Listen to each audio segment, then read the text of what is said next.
ขอเสนอบรรดาทานหับสมสำหรับเนื้อในการดำเนินวาระพิธีไขกองประชุมอย่างเป็นทางการขอเชิญ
เชิญพัก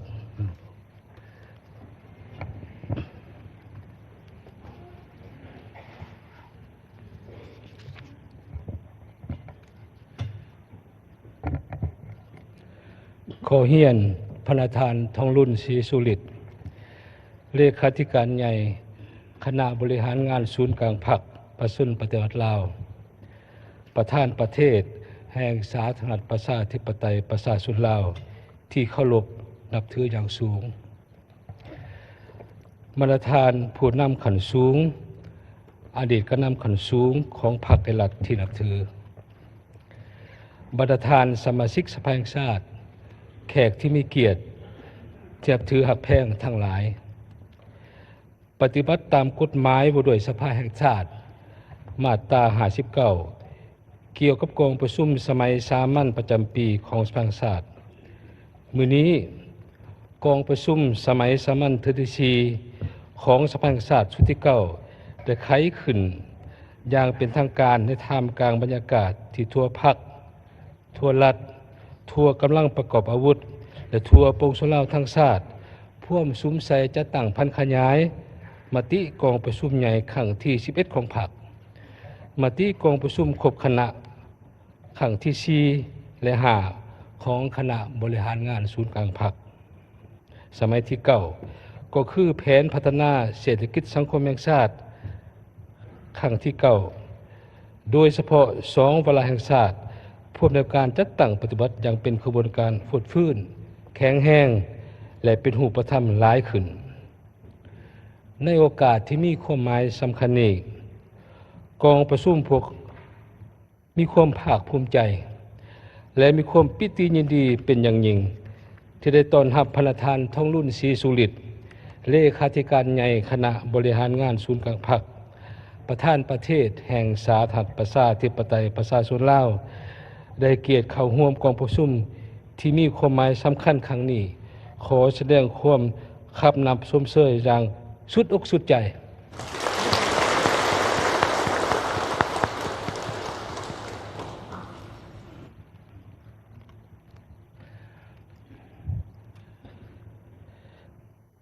ขอแสดงความคำนับชมเชย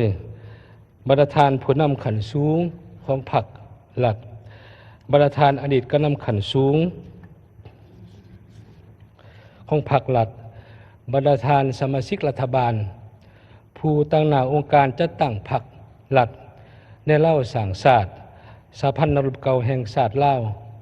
องค์การจัดตั้งมาส่วนขันศูนย์กลางผู้สมควรวุฒิสถาบันการศึกษาหัวหน่วยธุรกิจกระให้เกียรติเข้าร่วมกองประชุมครั้งนี้อย่างสุดอกสุดใจขอชมเชยขอแสดงความชมเชยมันยังบรรทานสมาชิกสภาแห่งชาติชุดที่9ในฐานะที่เป็นตัวแทนแห่งสิทธิและผลประโยชน์ของประชาชนลาวบรรณาเผ่าในขอบเขตทั่วประเทศก็ได้เข้าร่วมกองประชุมครั้งนี้ขอแสดงความชมเชย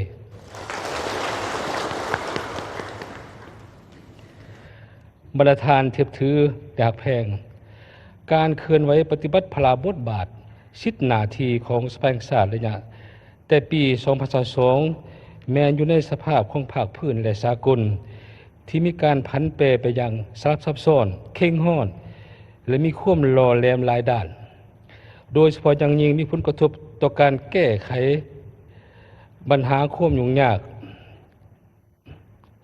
ที่ขาดแคลนได้ยากซึ่งได้ส่งผลกระทบโดยตรงต่อประเทศต่างๆในโลกรวมทั้งสหรัฐประชาธิปไตยประชาชนลาวของพวกเรา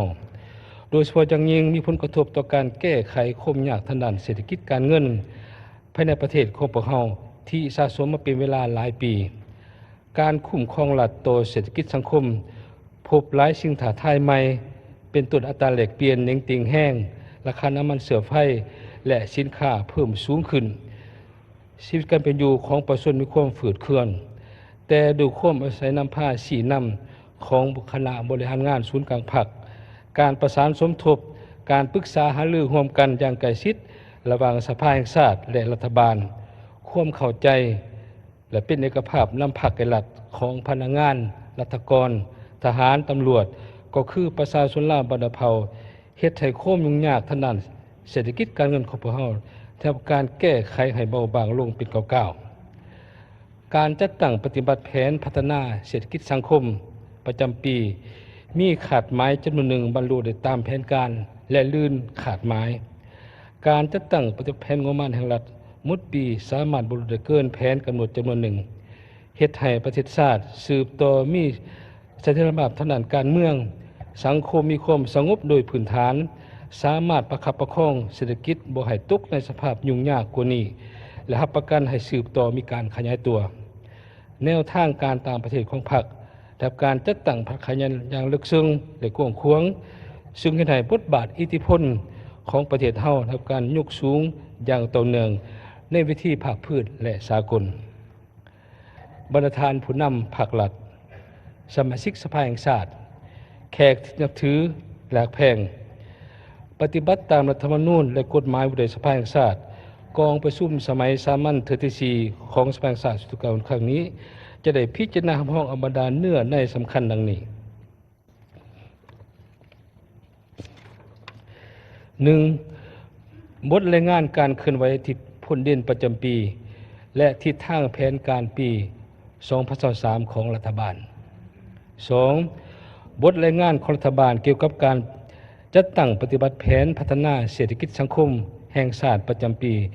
2022 และแผนการประจำปี 2023 3. บทรายงานของรัฐบาลเกี่ยวกับบทสรุปขาดตัวการจัดตั้งปฏิบัติงบประมาณแห่งรัฐปี 2021 และการจัดตั้งปฏิบัติแผนงบประมาณแห่งรัฐปี 2022 และแผนงบประมาณแห่งรัฐปี 2023 4. บทรายงานของรัฐบาลเกี่ยวกับการจัดตั้งปฏิบัติแผนเงินตราประจำปี 2022 และแผนการประจำปี 2023 บทรายงานของรัฐบาลเกี่ยวกับการจัดตั้งปฏิบัติแห่งชาติบริการแก้ไขความยากทางด้านเศรษฐกิจการเงินประจำปี 2022 และแผนการประจำปี 2023 5. 6. บทรายงานของรัฐบาลเกี่ยวกับการจัดตั้งปฏิบัติแห่งชาติบริการแก้ไขปัญหายาเสพติดประจำปี 2022 และแผนการประจำปี 2023 7. บทรายงานของรัฐบาลเกี่ยวกับการสร้างวิชาชีพ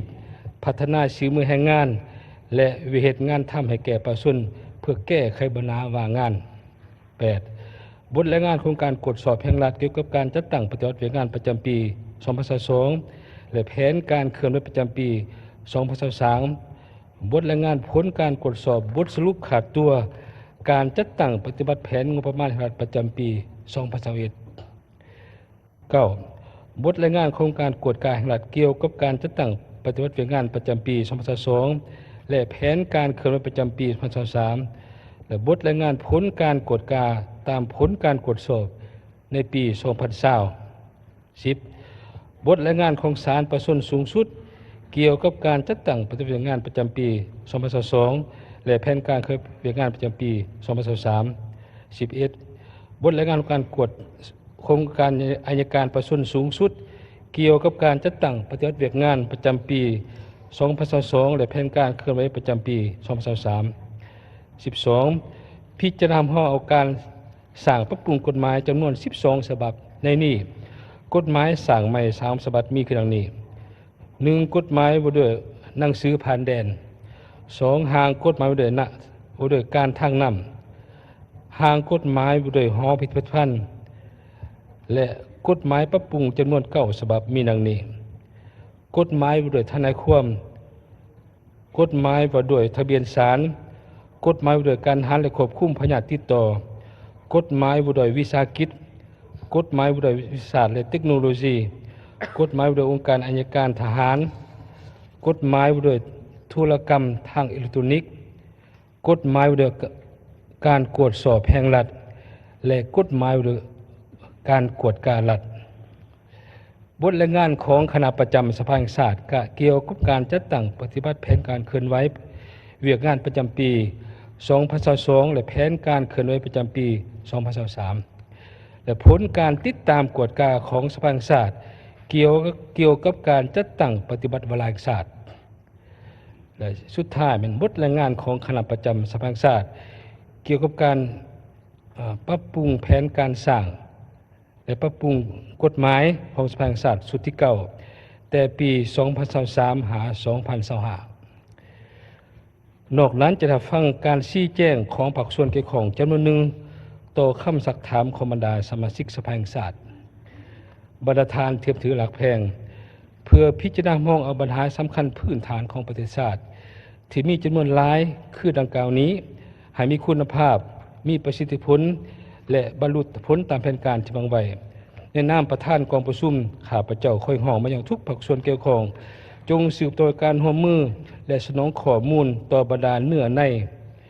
จะนำเข้ามาพิจารณารับรองในกองประชุมครั้งนี้เรียกร้องมายังบรรดาทานสมาชิกสภาแห่งชาติจงนำใส่สิทธิประชาธิปไตยและเสด็จสู่ความสอบทางการเมืองของตนในการค้นคว้าประกอบความคิดความเห็นต่อทุกปัญหาอย่างถี่ถ้วนสร้างสรรค์ภาวะวิสัยกงไปกงมาและลึกซึ้งบนพื้นฐานแนวทางนโยบายของพรรคกฎหมายและสภาพความเป็นจริงทางด้านเศรษฐกิจสังคมของประเทศไทยในปัจจุบันเพื่อให้เนื้อในที่นำมาผ่านพิจารณาห้องหับในครั้งนี้มีคุณภาพและสามารถนำไปปฏิบัติอย่างเป็นรูปธรรมอย่างแท้จริงในโอกาสที่มีความหมายสำคัญนี้ในนามประธานกองประชุมข้าพเจ้าขอประกาศไขกองประชุมสมัยสามัญที่ 4ของสภาแห่งชาติชุดที่9อย่างเป็นทางการนับแต่นี้เป็นต้นไปขอขอบใจ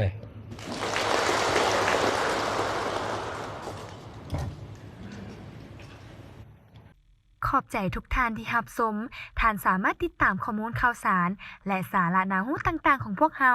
ได้ทุกแพลตฟอร์มหรือสนใจลงโฆษณาสามารถติดต่อได้ที่เบอร์นี้